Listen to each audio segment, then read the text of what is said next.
Amidst the gathering gloom, what is fueling our love of all things zombie? By Walter Bowne. The study of Arthur Miller's The Crucible, the fictional account of the Salem witch trials, invariably leads to the discussion of current-day hysteria. In English class, we study the paranoia of the witch scare, when superstitious Puritans believed that to allow a witch to walk amongst them was worse than allowing an Ebola patient loose in society. An infected Ebola patient could merely kill you. A witch would condemn souls to eternal damnation. And if Exodus 22:18 states that thou shalt not suffer a witch to live, well, our friendly God-fearing ancestors took scripture quite literally. But as Arthur Miller pointed out, fear doesn't travel well. Students are surprised to find out that hysteria comes from the word uterus. In the Middle Ages, superstition held that a woman's uterus traveled around the body, making a woman emotionally unstable. So when one of my female students shrieks at a scampering cockroach or a centipede, I jokingly ask her if her uterus is tethered. The witch trials of 1692 to the McCarthy hearings of the 1950s is a matter of protocol. If time allows, we watch clips of Dr. Strangelove regarding our precious bodily fluids. Most students are unaware that the 1950s sci-fi films, It Came from Outer Space, Invasion of the Body Snatchers, and The Thing, were all emblematic of communist infiltration.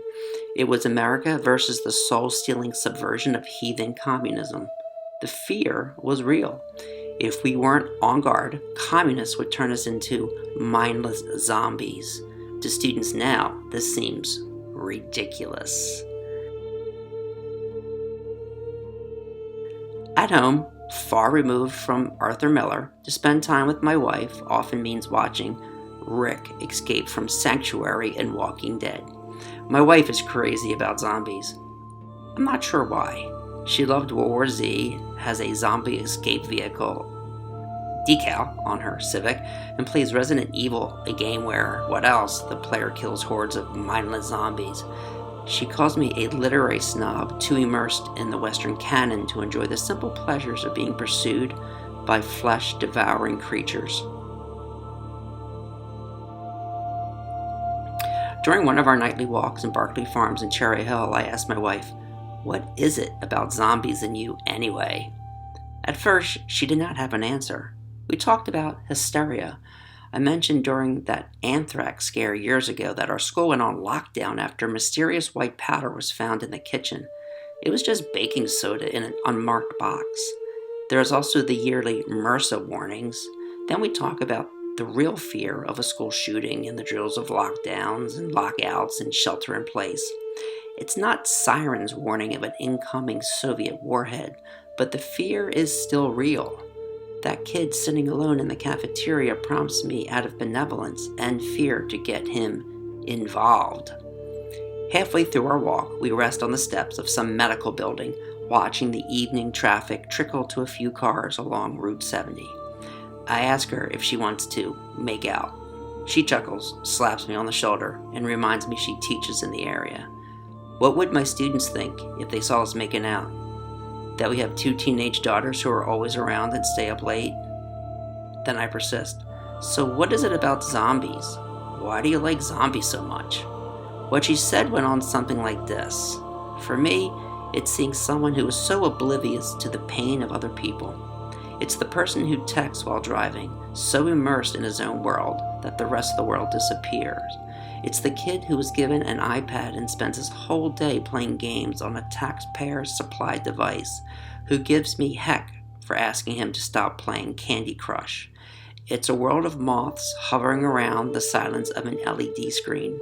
It's a world of selfies and diminished attention spans. It's a world of narcissists who scream if their needs are not met. That world scares me. Am I a narcissist? I ask. Narcissists never worry they're being narcissistic, she replied.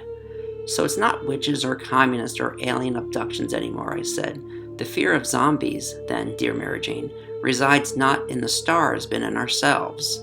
She rolled her eyes as I helped her up from the steps. I guess it's easier to fight against witches and communism than social trends. I now see zombies everywhere. The dad waiting for a haircut at Great Clips, fingering his phone. His baby girl below sees not his eyes and his laugh, but the reflection of the silver case.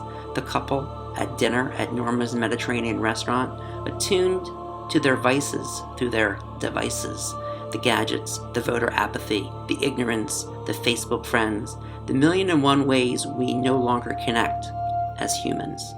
Much like Rick and his cohorts of survivors in The Walking Dead, my wife and I walk home to our girls, wanting very much never to become zombies. So we fight on against the gathering gloom, I announce the darkness, against the evils of Mordor. Do you have to be so dramatic? My wife asked. It worked for Tolkien, I said. It can work for me.